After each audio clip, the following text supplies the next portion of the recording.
नमस्कार, चंडीगढ़ से आपका स्वागत है। मैं हूं आशुतोष। आइए सबसे पहले नजर डालते हैं कुछ अहम खबरों पर। रिजर्व बैंक ऑफ इंडिया ने रिवर्स रेपो रेट में 25 आधार अंकों की कटौती। कोरोना के मद्देनजर चंडीगढ़ को हॉटस्पॉट घोषित किए जाने के बाद चंडीगढ़ प्रशासन हुआ अधिक चौकस। और पंजाब के स्वास्थ्य मंत्री के अनुसार राज्य कोविड-19 के विरुद्ध जंग में कायम करेगा मिसाल। अब समाचार विस्तार से। भारतीय रिजर्व बैंक आरबीआई ने आज रिवर्स रेपो रेट में 25 आधार की कटौती करके इसे 4% से कम करके 3.75% कर दिया है। रिजर्व बैंक के गवर्नर शक्तिकांत दास ने यह घोषणा की। उल्लेखनीय है कि रिवर्स रेपो रेट ब्याज की वो दर है जिस पर केंद्रीय बैंक व्यापारिक बैंकों को उनके द्वारा लघु अवधि में जमा की गई राशि पर ब्याज देता है। वहीं वाणिज्यिक बैंक जिस दर पर केंद्र से अल्पकालिक ऋण लेता है उसे रेपो रेट कहते हैं। रेपो रेट में कोई तब्दीली नहीं की गई है। रिवर्स रेपो रेट में कटौती करने की घोषणा करते हुए गवर्नर शक्तिकांत दास ने कहा कि इस फैसले से बैंक अधिक ऋण उपलब्ध करवा सकेंगे। उन्होंने मध्यम और लघु उद्योगों को लॉकडाउन से उभरने के लिए 50,000 करोड़ रुपए के एक पैकेज की भी घोषणा की। Positive growth at 1.9%. In fact, this is the highest growth rate among the G20 economies as estimated by the IMF. India is expected to post a sharp turnaround and resume its pre-COVID, pre-slowdown trajectory by growing at 7.4% in 2021-22. In my statement of March 27, I had referred to continuing resilience of agriculture and allied activities on the back of all-time highs in production of food grains and horticulture, with huge buffer stocks of rice and wheat far in excess of the buffer norms.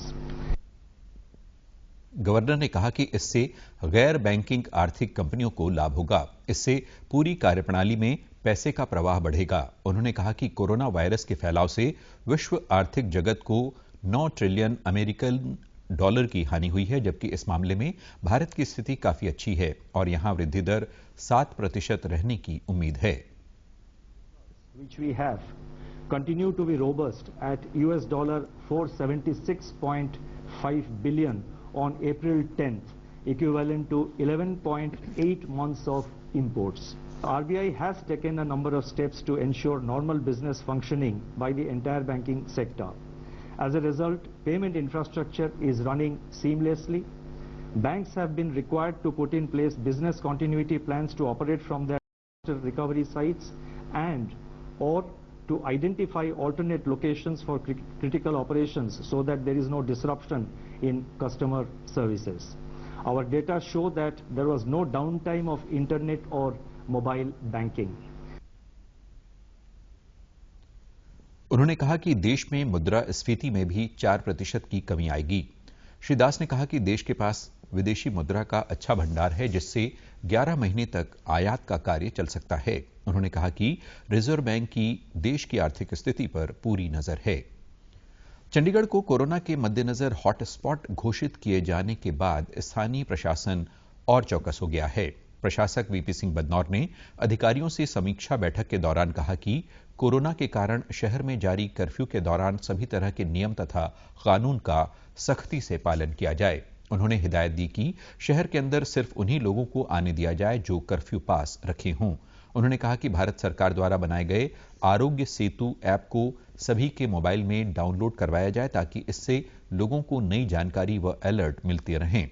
प्रशासक ने ground zero पर काम कर रहे सभी सफाई कर्मचारी, vendor, driver आदि के मेडिकल जांच तथा उन्हें सुरक्षा के सामान उपलब्ध करवाने के आदेश भी दिए। इसके अतिरिक्त उन्होंने ऑनलाइन डिलीवरी कर रही कंपनियों को भी सभी नियमों का पालन करने के निर्देश दिए हैं। उन्होंने अधिकारियों से कहा कि जरूरतमंद लोगों के लिए पैक्ड खाने की कमी नहीं होनी चाहिए ताकि इस संकट के समय कोई भूखा न रहे। उन्हें जानकारी दी गई कि अब तक 64,000 से अधिक खाने के पैकेट बांटे जा चुके हैं और ये कार्य निरंतर जारी है।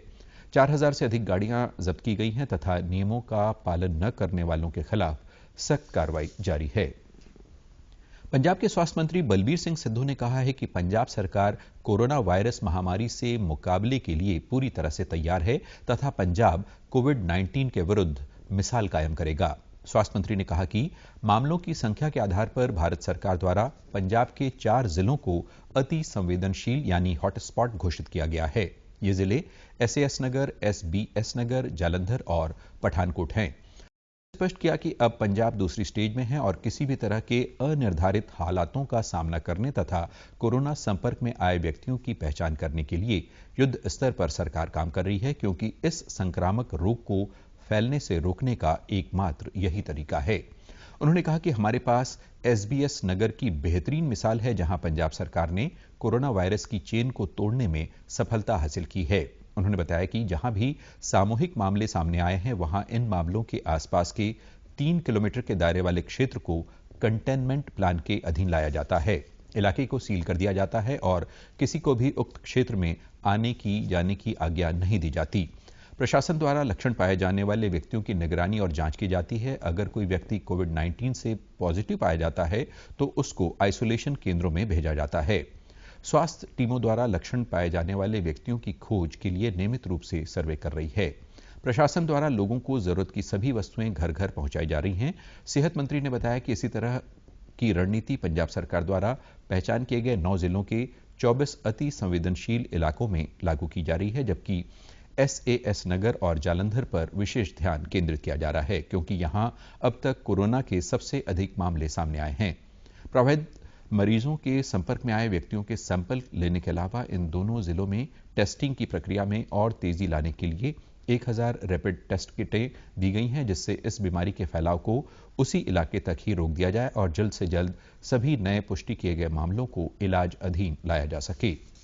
उन्होंने विश्वास दिलाया कि पंजाब सरकार के पास जरूरी PPE किट्स, N95 मास्क और ट्रिपल लेयर मास्क का स्टॉक मौजूद है, जिसको सभी अस्पतालों और सरकारी मेडिकल कॉलेजों को मुहैया करवाया जा रहा है।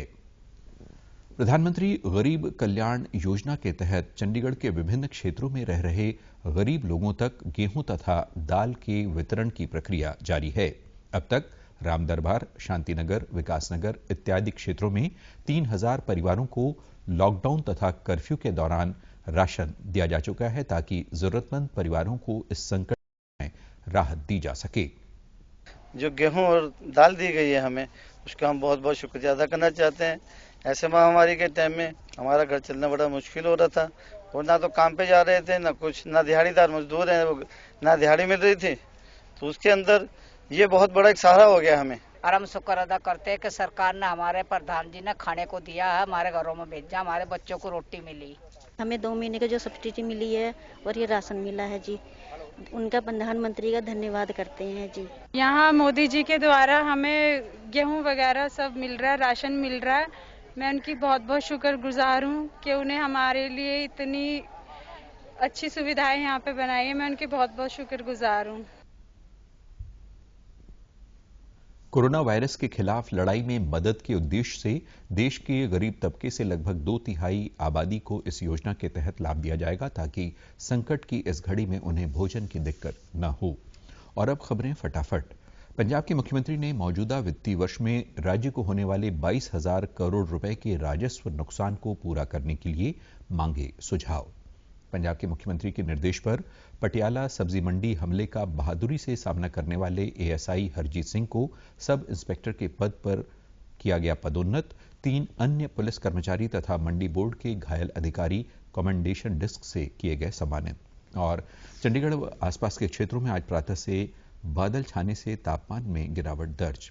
इसी के साथ चंडीगढ़ से समाचारों का सिलसिला समाप्त होता है। नमस्कार।